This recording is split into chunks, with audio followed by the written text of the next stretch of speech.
Okay, so what I have here are four examples where I'm singing nasally, non-nasally, nasally, non-nasaling. I'm going to record the frequency spectrum of these samples and then explain what I'm seeing in the samples.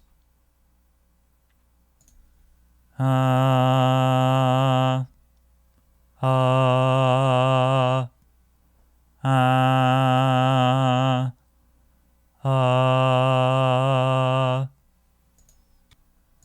All right. Now let's take a look at this. So I need to explain that we have the overtone series in place here, and you can see it visibly. It is root, octave, fifth, octave, major third, minor third, minor third. Minor third brings us to B flat, and you can see that represented there on the keyboard. We're kind of near B flat. So I'm singing kind of a C. And first thing I notice is we've got our octave here.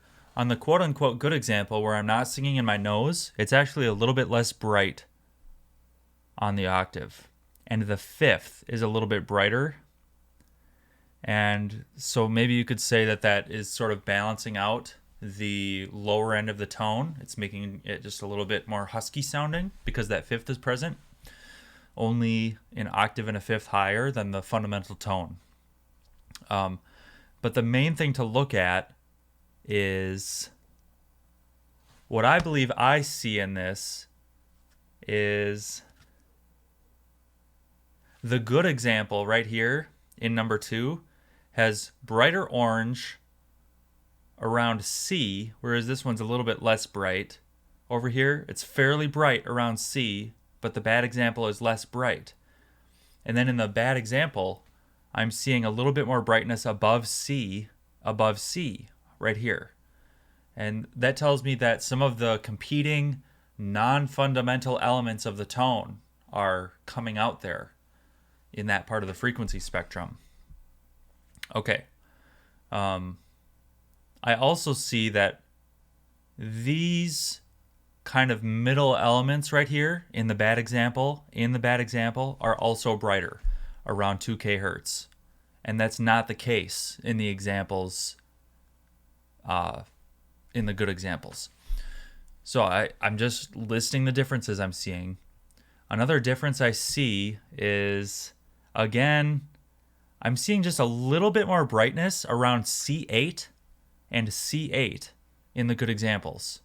And that to me means we're seeing a reinforcement of the fundamental tone all the way up in the highest frequency spectrum, because there's just a little bit more red right on C on that keyboard. So just in general, I'm seeing reinforcement. Okay.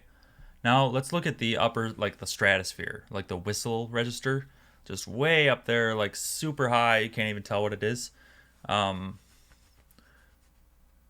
The bad examples have more upper content. That's this purple here, that's upper content. This purple here, that's upper content. So all I can say is that there's more noise. There's more noise in those examples, right? And that's what makes it probably sound nasal. So hope that was interesting. And the lesson to learn here is that